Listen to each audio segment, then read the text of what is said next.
Hey, good morning, everybody. It is Monday, June 22nd, 2026. I'm your host, Greg Miller. That's Max, and this is Beliefs, Ballots, and Bulldogs. The theme of the day is what has your attention has you. The passage is from the book of Colossians, chapter 3, verses 1 and 2. Since then, you have been raised with Christ. Set your heart on things above, where Christ is, seated at the right hand of God. Set your mind on things above, not on earthly things. The question for us to all ask ourselves today is, what are you looking at? Not physically, but spiritually, mentally, and emotionally. What are you looking at? Every day we are choosing what gets our attention, and what gets our attention usually gets our affection. And what gets our affection will absolutely influence our actions. And Paul doesn't start here with behavior. Paul starts with identity. If you have been raised in Christ, then live differently, think differently, focus differently. The world says, look here. Paul says, look higher. We have, and this is such a common theme. I feel like we talk about it on every episode, but we've become a culture that's just so obsessed with immediate things, and it's breaking news and it's constant outrage and political fires everywhere. Social media is a nightmare.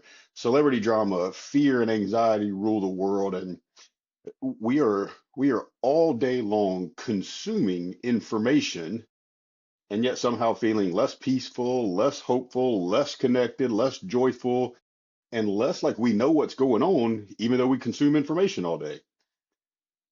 The problem is no longer people that are uninformed, it's people that are misinformed. And the idea here is not so much that we don't have the ability to focus on the good things, it's just that we choose to focus on the wrong things. This is, as I was coming through this, and I can't take credit for this line, but it just hit home with me. It was, you can't spend all day staring at chaos and expect to have peace. Raise your hand if you might be guilty of that. This one hit home for me, no lie. You can't spend all day scrolling through, the personal drama of your social network and the friends and family and all the stuff they're going through. You can't sit there and scroll through X and get all the political fire and heat and bullets flying back and forth. You can't sit there all day long focusing on that and expect to have peace in your life. Every day we are we are bombarded with people and things that are just begging for our attention. It's news outlets, politicians, advertisers, social media influencers, everybody, because these days attention is power. The battle for your mind at the deepest levels begins with the battle for your attention. If you're not intentional about the things you choose to focus on, and you're not really careful about it, the world will decide what sort of things will occupy your thoughts. Paul is not telling us here in Colossians, Paul is not telling us to ignore reality. That's not the point at all. He's simply saying, don't be consumed with temporary things. And this is somewhat of a repetitive message. We have been talking about this in some of our previous episodes. Don't be consumed by temporary things. There's a difference. You have to focus on and be aware of the temporary things, but we cannot be consumed by them. Paul is telling us that absolutely Christians should know what's happening in this world, but we shouldn't allow the world to dictate our perspective. Being informed is great. Being consumed is dangerous. What occupies most of your thoughts right now? What's consuming your attention? Give that some thought. Lighten up the mood a little bit. We got 75 days until we kick it off between the hedges, and there's a good list of 75s, but for me this was an easy one. I got to go with Double J, Jonas Jennings, big offensive lineman out of the Atlanta area. Jonas was in school the same time I was, and if you know anything about big time SEC institutions, I mean back then in Athens there were probably 35,000 students on campus, but somehow or another, big Jonas Jennings is as an All-American offensive tackle, as a guy who was undoubtedly going to be an NFL draft pick. He somehow was in my pod, and he and I crossed paths repeatedly for a couple of years. And I got to give Jonas props, man. That dude, and look, I'm not trying to name drop. Jonas and I are not friends. We never were friends. But that dude smiled at me, dapped me up, had a little conversation with me every time we passed each other in the hall, before or after any classes we shared together. Jonas Jennings was just one of those guys that no matter how big a deal he was on campus, he was just a good dude through and through. And you could swear that that 6'4" mountain of a man was sitting next to me, and he didn't think there was any difference between the two of us. I was a college student at the University of Georgia just like he was. He just happened to play between the hedges on Saturday and go on to make a little money in the NFL. And the other reason we giving Jonas a shout out is Double J is still a coach on the squad, and I absolutely love Kirby has done a tremendous job, obviously starting with himself of bringing home some old school dogs that know what it's like to bleed red and black. And look, it's a wins and losses world, and I'm not saying because they went to the University of Georgia makes them any better of a coach. But I can tell you, when it comes down to crunch time on Saturdays, I enjoy seeing some guys that wore the uniform now on the sidelines coaching. In keeping with the theme of today, we're gonna talk a little bit about something I've been wrestling with here, and it's not letting fear become your faith.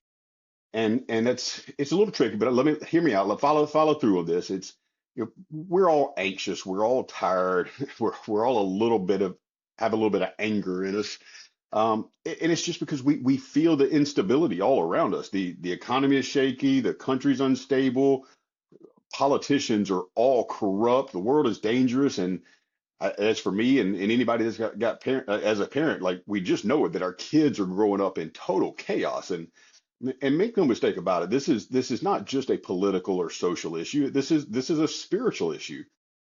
I was reading something earlier that a recent poll found that most Americans, when asked, they will readily admit that they believe that core freedoms like freedom of speech, voting rights, freedom of religion, and all of the things that we all believe to be essential to our nation's identity, there's a good chunk of us that really believe that those freedoms are currently under threat. I think I read of something where about 9 out of 10 Americans see voting and free speech as central to America, but only about a third believe that our voting system is actually secure. So if you got 90% that said this is crucial, but only about 35% saying we believe in the system, that's a problem.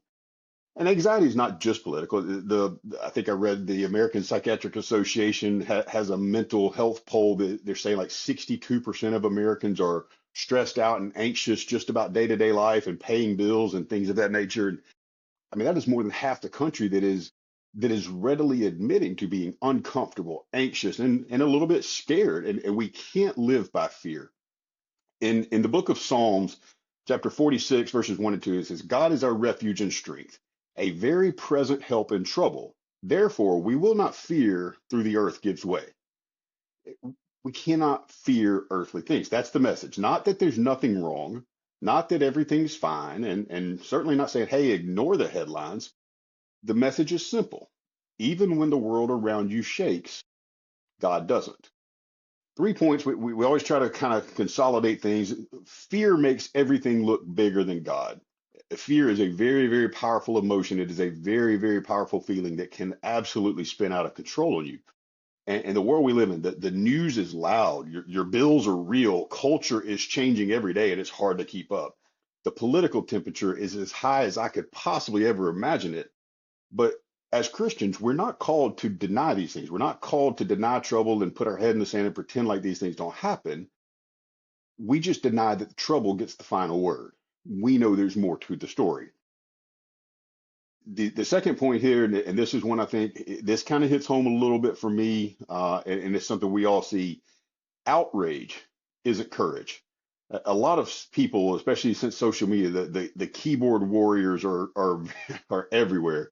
People seem to think that being mad and being offended gives you some sort of power, that maybe because you're hurt, mad, or offended, it's because you're standing on the truth. And I think a lot of these people just like confrontation. They just, because of the nature of the society we live in, people are just addicted to agitation. And as Christians, we need to be bold. We need to be convicted in standing for what we believe. But we don't need to be constantly frantic, and we don't need to be looking for opportunities to engage. We just need to take them when God opens that door. And then the third point, the counterpoint to outrage isn't courage. Well, peace doesn't have to be weakness. Just because you stay quiet, just because you bite your tongue, just because you choose not to pick a fight or engage in a fight, it's not weakness. Peace doesn't always mean passivity. It just means you can tell the truth, protect your family, vote your values, work hard, and still sleep at night because God is not pacing heaven wondering what's going to happen next in this world.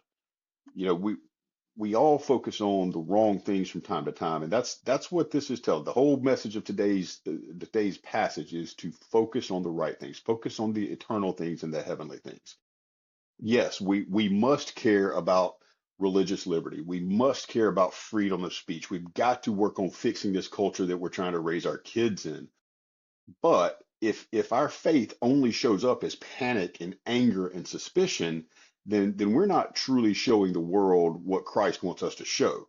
We're just showing another political tribe, and that is nowhere near what Christ is calling us to do. So today I'm asking you, don't let fear become your faith. Don't let politics become your peace. Don't let the algorithm become your shepherd and control everything you consume. The world may shake, and Lord knows headlines may scream at you from time to time. The culture's going to continue to drift, but we'll find our way back. But God is still our refuge and our strength. And God, even in this time, is a very, very present help in times of trouble. Y'all know how we close it out here. As always, guys, get in your Bible, say your prayers, love one another, and tell the truth. God bless.